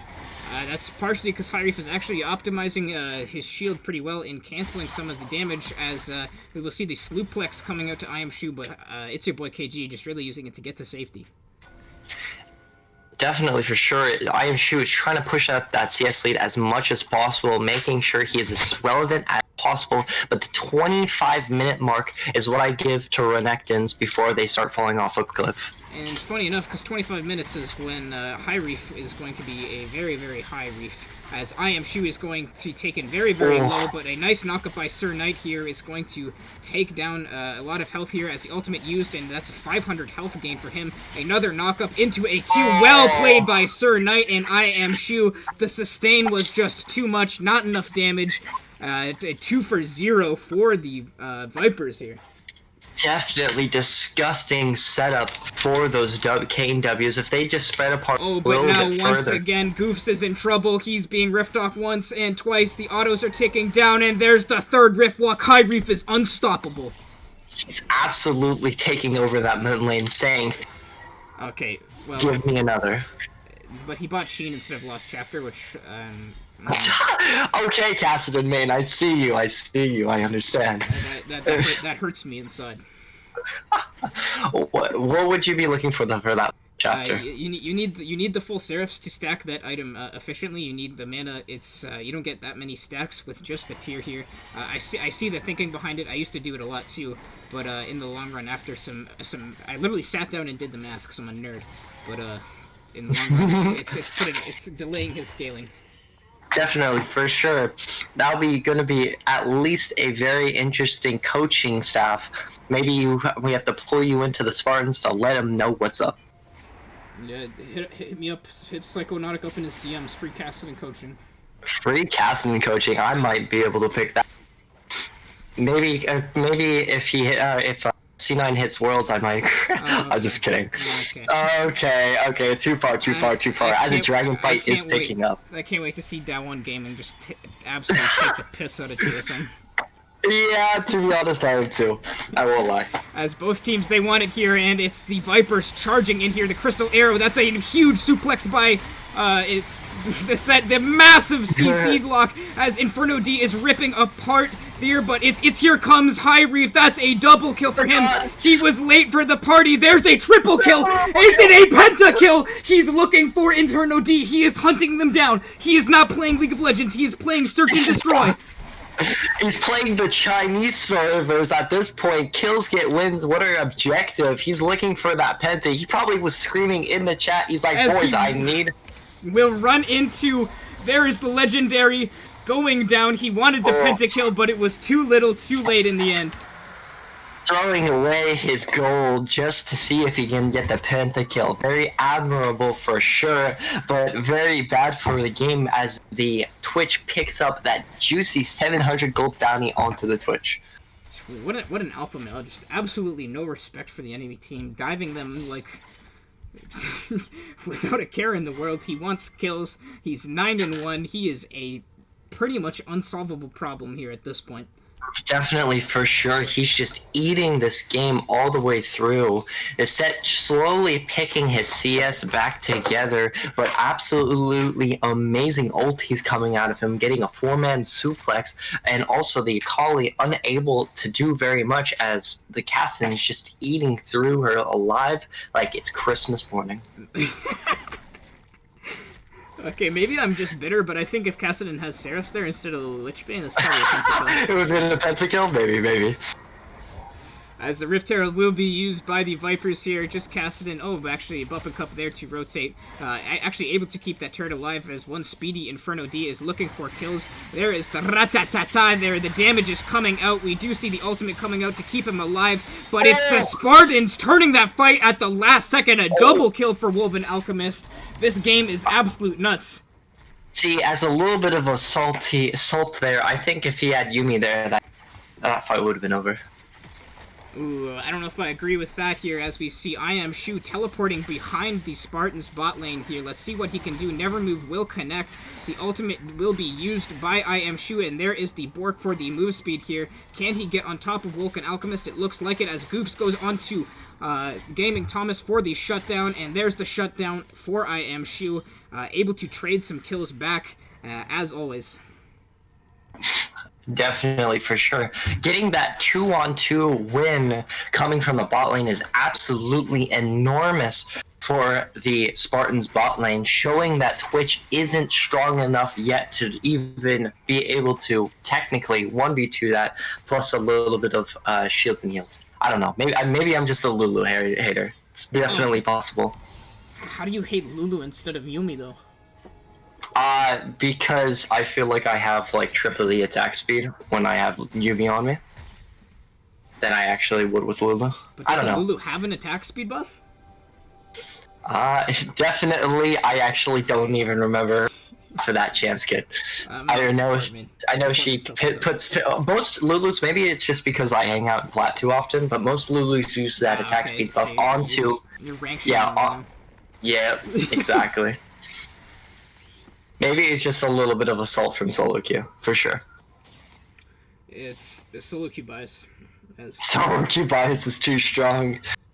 Definitely coming in here and early, coming in from a Sejuani. I don't even know if that's even good right now. I don't even think she has the health to actually proc that. She does barely with the 3,000 health coming out. As Spartans, they're pushing up their vision into the jungle of the Vipers here. They're starting to take control of the map now. It's Kassadin almost getting that stacking on the tier, almost has enough for the item. A 3-item Kassadin. He's 2 levels away from level 16 at that point. There's literally the Vipers. There's nothing they can do. I think the Vipers are playing a little bit too slow. They're not respecting the Kassadin. They need to take control, and they need to do it soon. Definitely, for sure, and definitely inject a lot more gold into that Twitch as well. He played really well in the last team fight until the Kassadin said hello and popped onto that Twitch there. Or as well as seeing if they can bait out a Baron. It doesn't seem like it is working at the moment. At that point, I think they could have even done the Baron at this point, but they're looking for a team fight. Ooh, the Crystal Arrow will just go wide as the massive ultimate for Sejuani. IamShu going to pop his ultimate, keep him alive as Sion is going to fall from the suplex here. A numbers advantage in favor of the Spartans here. Now they can just clear the mid lane and start the Baron. Definitely, for sure. I'm very excited to see if they actually do a Baron call here. They might just opt for the 500 gold spread between 5 members. As a rat-tat-tat-tat. The damage is being poured out, but it's just not very much. The Spartans team is so tanky. If they don't kill the members that need to die, i.e. the Woven Alchemist and High Reef, they're not going to win the team fight, but I Am Shu getting on top of High Reef here, taking him pretty low, but now it's I Am Shu getting pretty low, trying to get on top of the Castellan, but they just can't do it here. Both teams going super low here as Goof's going to take down Woven Alchemist, but Castellan is still alive. Never Move will connect, but it's another flash and another kill for High Reef on the Castellan, but now Sir Knight cleaning up the fight with the sustain and getting himself a huge shutdown, and Goof's able to survive with his life. Lots of shutdowns going over in favor of them. That was a disgusting amount of damage coming from those Kane W's, excuse me, getting 3 to 4 man knockups every time until the end of the game, where Castellan just didn't have enough damage coming, or the cooldowns, excuse me. He definitely has plenty of damage cooldowns, and I think him hitting level 16, he would have definitely won that fight. I think if he had Seraphs, he would have won the fight, and he'd have the shield. I mean, I also think if Twitch had Manamune, he would have been able to win that fight, but that's just my opinion. But how bitter are we as casters? Oh my god. I know, we're actually Borising right now. Boris Gap is all over this game. Yes, sir, yes, sir. The colleague picking up the Oblivion Orb to a Morello's, though, to be fair, I think it's too late at this point. I think sitting on the flatbed and looking for your other items is going to be the correct play, which is what she is opting for. Yes, as she's going to just sit on the Oblivion Orb. Not a bad choice, sitting on for the pen and looking for the Leandries. A wise choice considering how much health the Spartans do have. And for sure, as he's always or typically focused out of the fight from the Castellan, getting that extra HP both from the Oblivion and the Haunting guys is going to be very, very beneficial for her survivability. It's 1 more level for the Castellan, 100 more mana on the tier, and then the game is pretty much doomed. Definitely, for sure, as long as the Castellan does not get picked up here. What is your opinion about the Castellans picking up tanky items as their final 2 items? Like, for example, I love the Tankadin. Yes, the Tankadin. It's actually unbalanced how much damage you do because you scale off of mana, and there's some insane tank items that give you insane resistances and health while providing mana, which is also giving you damage at the same time. But personally, the Glass Cannon just absolutely rift walk all over the enemy team is my preferred build, unless I'm top lane. But we'll have to see what he chooses to go here, as he has hit the 3 items. I definitely would go Rabadon's. That's like, at that point, you really can't lose. Oh, definitely, for sure. You just wait for the team fight to explode and rift your walk your butt all the way onto that enemy backline. The Kayn, I think, is the scariest part of this game until Twitch can hit that miracle 3 item spike, as well as the Castellan, but very far behind. About 2,000 gold worth, as he's looking to pick up an IE next. Castellan, he's got the 3 items. He just needs the final few stacks onto the Seraphs there for the massive increase in mana and damage and ability power as well. So the Vipers, they're running out of times, and I don't know if they have any answers as the Crystal Arrow will go wide, but there's the Sejuani ultimate into the Castellan combo. Inferno D gets deleted, and Sion almost falls too. They have the number advantage. They can look to take Baron, or they can look to siege this mid tower. I'd like to see them take Baron. They've had opportunities to do it. Just take control of the game. They can't respond. They can't fight you. Realize it and take control, man. Win. Yeah, definitely. I think that's their good idea. Focusing out the Twitch as he was pushed too far in, but it seems like their macro play is a little bit subpar, as the Baron would have been 100% the correct play. Yes, and Castellan grouping with his teammates, he is only slowing himself down. He only needs 1 more level. I would literally be AFK in a sideline ignoring my team for that extra level, as it's your boy KG needing to use the W for the shield, trying to suplex on out of here, but it's not enough. Sir Knight and Goose able to pick up the kill. They're trying to tower dive I Am Shu, but he is a big boy, and now it's Castellan going super low. They do actually take him down, and Inferno T with the ratatata is melting through the Spartans, and that's a triple kill for Inferno D on the Twitch. Oh my god, we have a game. have a game, ladies and gentlemen. The healing from the Bork was very crucial, and proccing the invisibility to stop the Ashe from punishing him for just standing still definitely, I believe, saved the game at that point. They produced a lot of their health trying to take down that tower, as there was 2 in the bot lane, but that Rat-a-tat-tat, as you explained, just absolutely melted and shredded through the Spartans. It's going to be a little bit scary, but Cassidy really does need to hit level 16. Yes, that is a huge fight for the Vipers here, picking up so much gold and kind of turning the tides here, as they are also able to get the Baron. The Vipers, they know when to take Baron when they can. I think if the Spartans just got their pick onto Inferno D and took the Baron, they probably don't die, and they siege those 2 mid towers so much easier. For sure. I also see a big problem coming from the Spartans here. Having a large issue about grouping too tightly, especially with that high damage coming from those Kane W's, as well as the Twitch R. Rat-a-tat-tat. Okay, Cassidy, you are 80% to level 16. Go to the side lane. Stop grouping. Just do whatever you do. Yeah, you have to be here for the Ocean Soul, but you could just be bot and flank after getting 16, as the Crystal Arrow will go down onto Goofs, and he is absolutely deleted.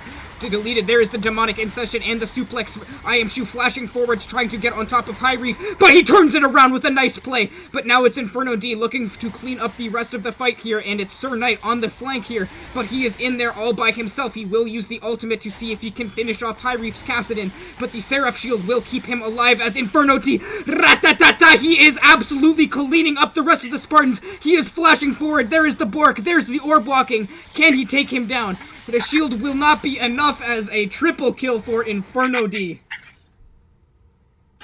Absolutely disgusting gameplay coming out. That disgusting 4-man ultimate coming from the Kane early on, making sure he survives as long as possible to make sure that Twitch had safe travel to rotate over and start cleaning up that fight.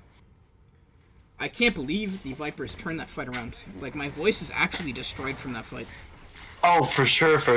They were probably a little bit distressed here, maybe looking for a free kill, but again, grouping a little bit too tightly there, getting a massive 4-man knockup with the Twitch R damage coming through across the blue buff pit. Ladies and gentlemen, he's level 16. Oh my god. It's over. Ladies and gentlemen, we got him. Ladies and gentlemen, we got him. He's level 16. Not going for the Rabadons. He wants the flat pen. I think he just wants to absolutely delete Inferno D off of the map. Definitely, for sure. I think their main focus will still be the Infernal D here. I cannot talk for some reason. I do apologize. The optimal path is finishing his 4th item with all that influx of that bonus gold. It's going to be massive for that Twitch, but the Cassin, even though is on 3 items still, it's still going to be such a disgusting monster against that Twitch. Yeah, he needs to be careful. Let's see if High Reef can play these flanks well, play these team fights, get into position to just get himself onto the black line without having to try and go through the Renekton and the Kane and even the Polymorph Lulu. That can get himself killed pretty well, so he needs to play his positioning very smartly. He needs to get onto the flanks, as you can see, he's no longer playing League of Legends. He's playing Search and Destroy and a QW almost one-shot Scion, and he's just going to ult on out as he has baited an ultimate here, but it is a 5-man death squad just trying to hunt down this absolute god. Definitely, for sure, he's just looking for Search and Destroy, looking for the Twitch at any site he can, seeing any squishies are line saying, hello, anybody out there? He almost killed the support with QW. That is a balanced champion. Yes, sir. Is level 16 spike coming in. Do you think he should be fair? True. I think the Merlos is actually a really good pickup. And I am excited to see so much Grievous Wounds coming from the Spartans here, especially all 5 of those those members use some type of heal, especially with the teams coming up. It's going to be all 5. I'd like to see the Grievous Wounds on a different member. I think Rabadon's is just such a huge power spike, such a massive item for Cassidy, and I personally would have opted that. But every player has their own preference, so I'll stop complaining about him and let him play the game here, as I Am Shu is going to be stunned up by the Sejuani, actually kind of doing surprising damage for how tanky that Sejuani is. Sejuani's E, as someone who plays a lot of Sejuani, is based off of her max health. So it's max health damage, excuse me. So that Renekton being so tanky is no wonder why it does so much damage. Yes, Renekton almost has that Death's Dance here, almost hitting his, I don't know if it's a 3-item spike, because Renekton has kind of fallen off here, but it will definitely contribute into keeping himself alive in these team fights. At this point, that's what the Renekton wants at this point, is definitely to stay alive, to get enough time for the Kayn and the Twitch to get into position to be able to destroy the Spartans here. What do you like to see out of this Kassadin? Do you think he should continue to search and destroy, or do you think he should be looking for that level 18? I think he should be side laning when available, meaning when you have vision and you know you're safe in that side lane, you are in the side lane, clearing, getting XP, more gold, building towards a Rabadon's is what I would be doing. But if he can pretty much go into the enemy or his own jungle for free, as he has a ridiculously low cooldown flash ability to get out whenever he wants. So he can be very aggressive, as he looks like he's going into the enemy jungle to see what he can find.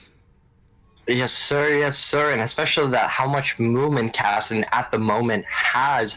I think he has the freelance to definitely look into the enemy jungle, play a little bit more aggressive, especially that there isn't much vision control over the map. And Sir Knight going to be pulled into a better knockup here, as Inferno D just absolutely deletes Gaming Thomas through his... Wow. Maybe not a great pull, kind of setting himself up to not be able to dodge it, changing the hitbox, pulling himself into that one. Definitely, for sure, a little bit greedy for the health pickup from the passive. Here comes Kassadin, as the Crystal Air will go down on Sion here. Sir Knight trying to take down the Kassadin, but it will not be enough here. He's looking to get onto the backline here. He's getting pretty low here, as Goof's looking for the perfect execution, and it will be I Am Shu who picks up the kill onto the Kassadin here. As the rest of the Spartans are falling here, somehow the Vipers are weathering the storm of a level 16 Kassadin so well here. Able to win that fight. That was super scary to think about, because the Twitch wasn't even there for the main portion of the fight. He was playing with the set. So seeing that Kassadin as level 16 being so fat at this point is very scary to see, as Twitch is just freelancing. And that's a third Ocean in favor of Vipers, a 4 Ocean Soul. You are pretty much invincible, and they're just going to start this Baron pretty much for free, as members of the Spartans are still responding. For sure. It's going to be a free Baron pickup coming from the Vipers here. It's going to be a very, very interesting last showing to see who picks up the Ocean Dragon. It's going to be super scary for both teams, especially for the Kassadin, as he can continually run his face into the enemy team, as Ocean Dragon will definitely heal him up quite quickly within something like a Zanya's. Now, High Reef may be the fed one on the team, but I actually think he is not necessarily playing these team fights out properly.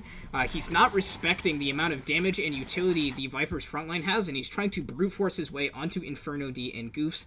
He needs to respect the amount of utility and damage those tanks have, position accordingly, keep himself out of sight, and play an angle that can get himself onto Inferno D, Sion, or Goofs. Pretty much instantly delete them after that, and then once the key member of the fight has been deleted, you can just, from there, you can walk over the rest of their team. Definitely, for sure. He should be playing more of an assassin play style, looking to pick things up from the back and run away and just go in and out, instead of just running his face into the enemy team, looking to just face roll like any Yi or Katarina player would do.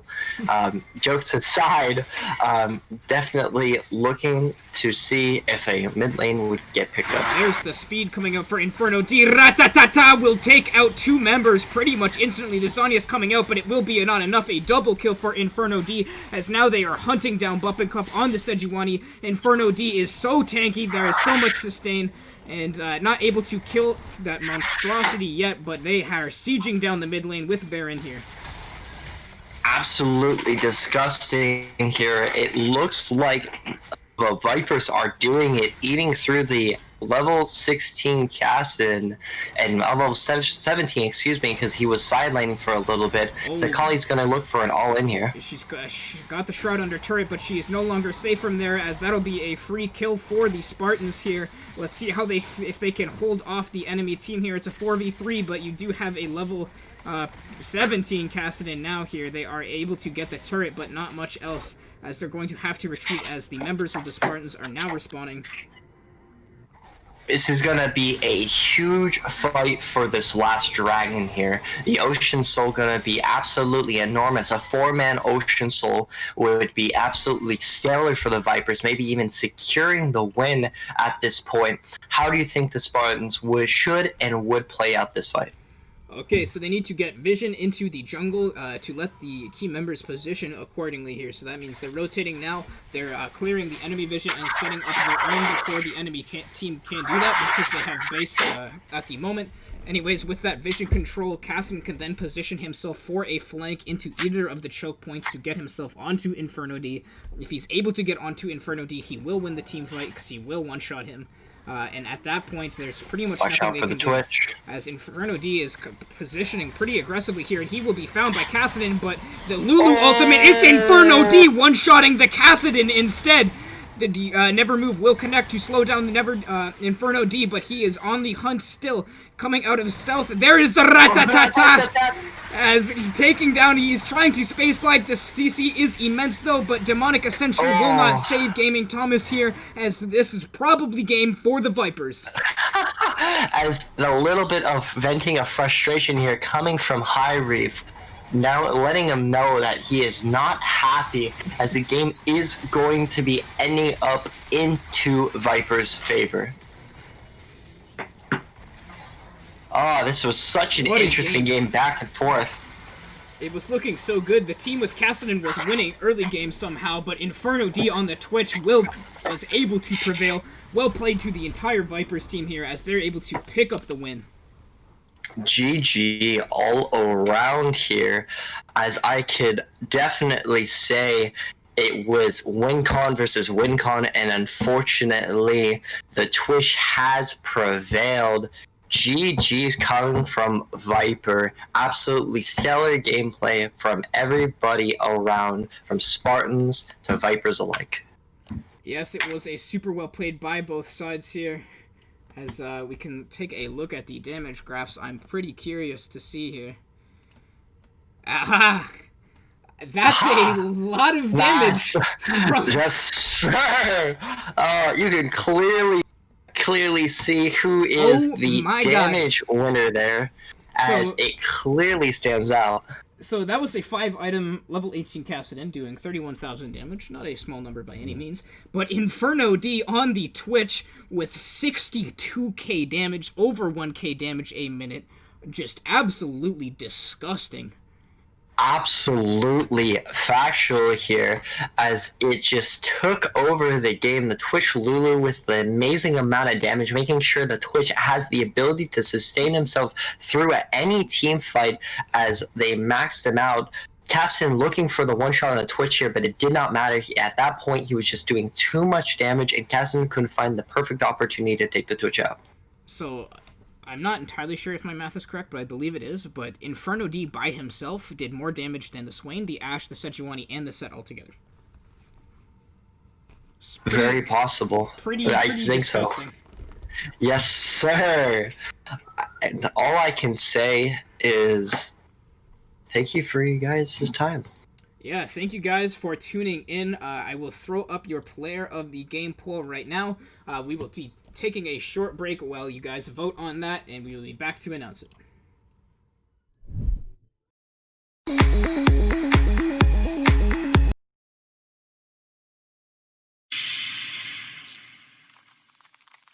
Want to think I have you, but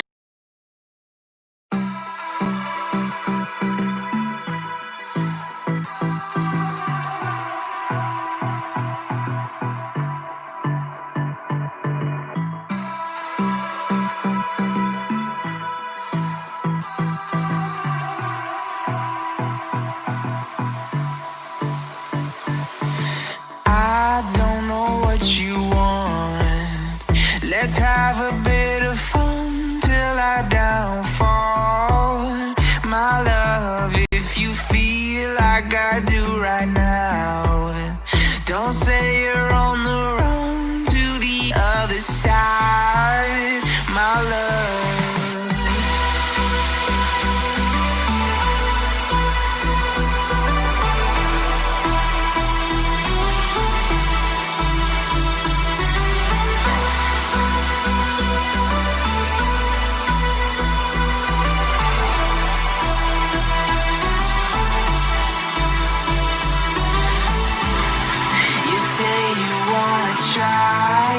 But you never do. Sugar, there's a reason why we lose. You say you wanna cry, but you never do. Sugar, there's a reason why we lose.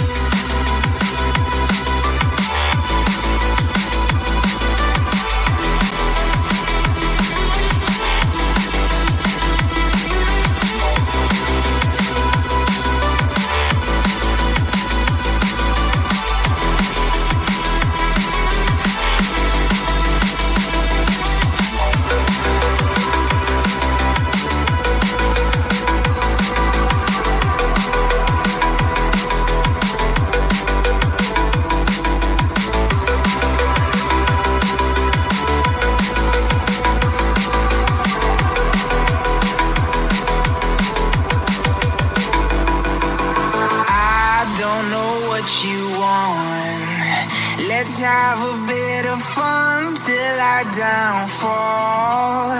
My love, if you feel like I do right now, don't say you're on the run to the other side, my love.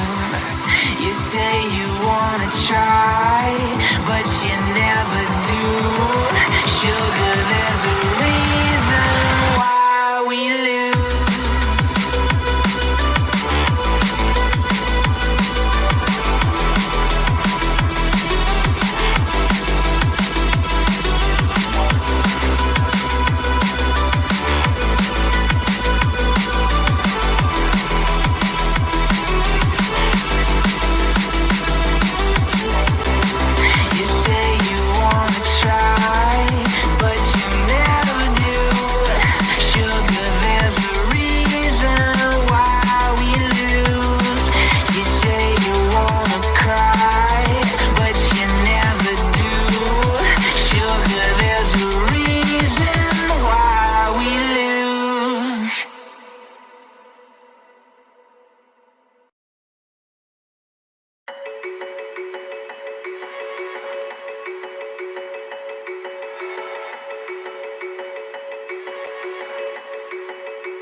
But my brain tells me I've been here before.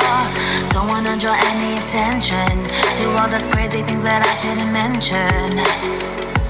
Not really sure, but it feels like my feet are glued to the floor. Don't wanna open up my mouth, cause I'm afraid of what's gonna come out. Life is but a dream. This can't be happening. Wake up, scream. I'm in a twisted reality. Twisted.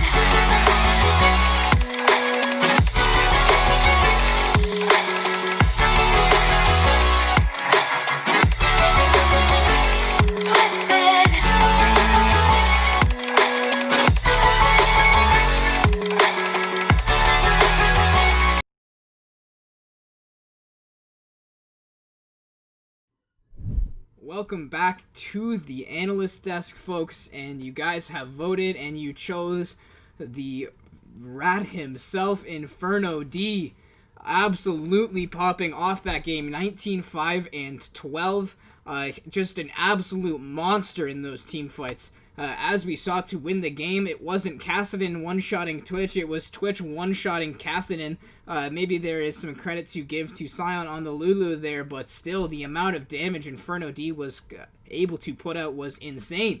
The Spartans with an insanely good scaling and very tanky composition, but Inferno D and the rest of the Vipers able to weather that storm super well. So very well played to Inferno D and the Vipers. Spartans, you guys looked great. You look, you guys are improving so much. So I'm excited to see what you guys can do for the rest of the split. Good games to everyone tonight. I hope you guys enjoyed the show. There will be a raffle starting for some Legends tokens, so be sure to enter that in the chat, guys. Be sure to check out our website for the merch. I saw the jerseys who are starting to come in for people, and they are looking so clean, and apparently they're also quite comfortable, so I'm glad to hear this. I definitely want to get one for myself, so be sure to check that out, guys. But anyways, that is it for me, guys. I hope you all enjoyed the stream, and I hope you all have a great rest of your night, guys.